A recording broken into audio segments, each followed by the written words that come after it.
If you've been looking closely, the demand for the iPhone SE in 2022 is not as hot as it used to be back in 2020. The weird thing is that the formula for this phone hasn't changed. The most powerful chip in any phone in an iPhone 8 design with a solid camera system at a low price. But 2 years later, I'm not sure that this formula holds today. I've been using this phone for over a week now, and the first thing I'm going to tell you right out of the gate is that you need to proceed cautiously if you're thinking about buying this phone. It seems like a great deal on paper, and in many ways it actually is, but there are downsides, and the downsides suck a lot. So let's talk about it. The first thing that Apple gets right and wrong is the design. The iPhone SE clocks in with a display at 4.7 inches, making this the smallest iPhone display that Apple sells right now. The positive about this design is that it does fit comfortably in one hand. There aren't too many phones that can achieve that feat anymore with how big they are.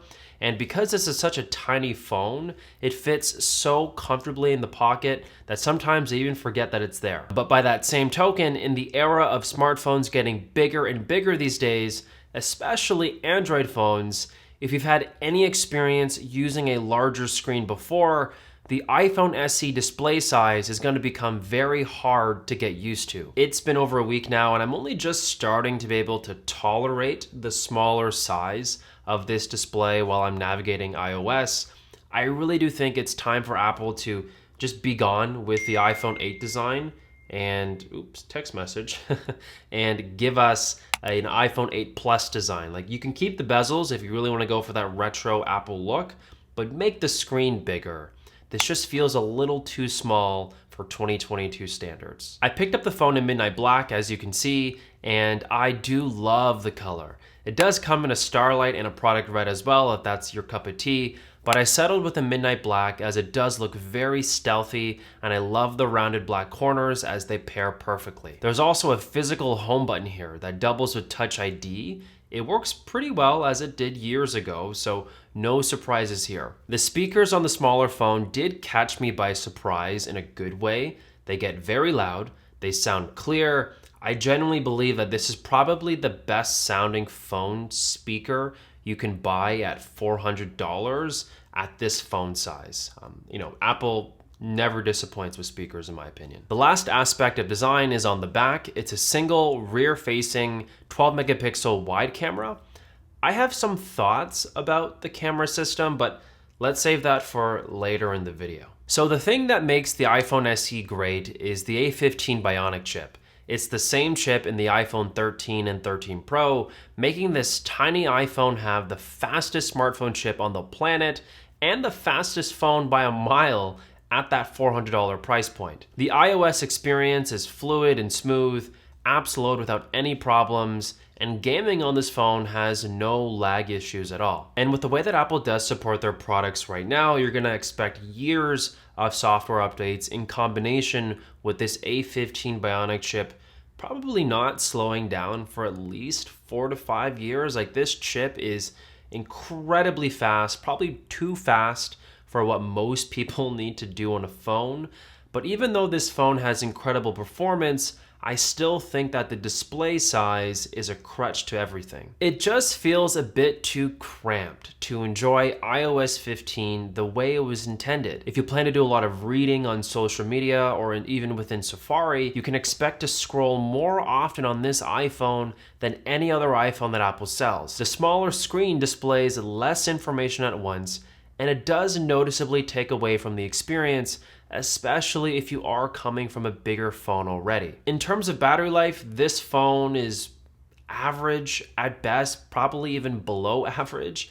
I'm clocking in at exactly around 4 hours of average screen on time, and that's just using YouTube, calls, and I believe Safari. So very light usage here, and if you were to do some gaming on this iPhone, I have full confidence that 4-hour screen time would be even lower than it is right now. I think part of the reason that battery life is so average on this phone is the addition of 5G connectivity. Yes, you heard that correctly. We are getting 5G connectivity on this cheap $420 iPhone. So it's gonna change your experience in terms of being online. Things are gonna download and upload faster, and you're just gonna be able to do things quickly on the internet. But the problem is that we all know that 5G connectivity is a battery drainer on phones right now.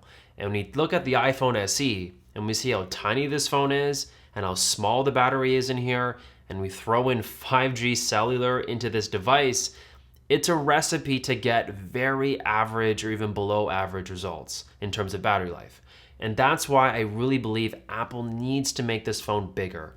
Give us the iPhone 8 Plus design, because we need a bigger battery if we're gonna push forward with 5G in the iPhone SE in the years to come. Maybe I'm just paranoid, but I always feel like I have to pay attention to the battery on this phone to get through the day. I genuinely worry about it dying on me, and I purposely use the phone less because of it. I've always felt the need to keep a charging cable with me just in case that this phone dies, and there's no better one out right now than today's video sponsor, Volta. You can stop worrying about bringing multiple cables to charge all of your devices on the go. The Volta Spark is a single fast charge USB-C cable that does it all. USB-C, Lightning, and micro USB charging. You can switch the tip on the cable to the preferred charger that you want, and it magnetically attaches right away. It also has a snap safe feature that prevents your phone from being thrown off if you trip on your cable. The magnets will disconnect promptly,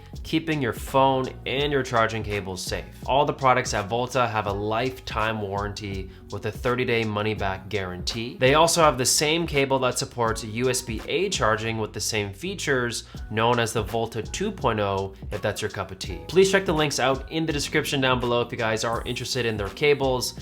Thank you, Volta, for sponsoring today's video. Now let's talk about the one thing that makes it very easy to recommend the iPhone SE to a lot of people, and that has to do with the cameras, specifically the rear-facing camera. Thanks to the A15 Bionic chip put into this device, we now have Smart HDR4 and Deep Fusion in the iPhone SE. This gives us better contrast, textures, and details in all of our photos. As you can see from my pictures thus far with this iPhone, it's easily the best smartphone camera at this price by a mile. It also supports photographic styles, where you can choose to apply a specific look to all of your photos every single time. The video capabilities are great as well on this phone. It can shoot up to 4K at 30 frames per second, and it looks really good. You get an incredible amount of detail and color in your shots for this low price that you pay for. If you're looking to be a creator and you're on a budget, the iPhone SE 2022 with this camera system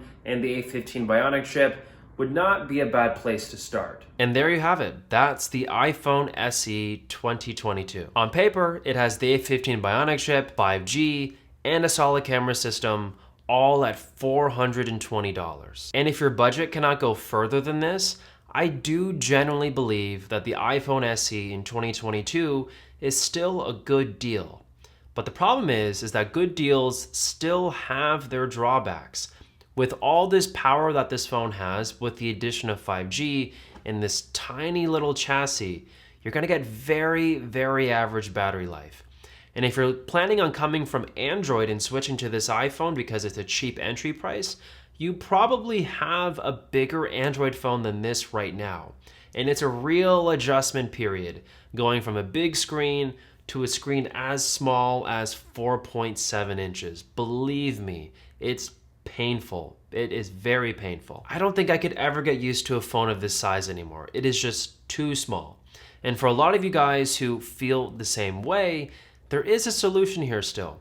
If you're willing to spend and save just an extra $70, you can get a brand new iPhone 11 from Apple with a much better and bigger display, better cameras, and a better battery life. When you think about how long people own a phone for, anywhere from 2 to as long as 6 or 7 years, all of those upgrades I just listed out to you vastly improve your experience in a really positive way. So in my opinion, I think the iPhone 11 is a better deal than the iPhone SE, which is very surprising because they're both available and it's just an extra $70 more. But anyways, I'll leave that to you to decide. Let me know what you think. Thank you guys so much for watching. Make sure to drop a like down below if you enjoyed the video. Subscribe if you're brand new to my channel, and I'll catch all of you guys in the next video. Peace.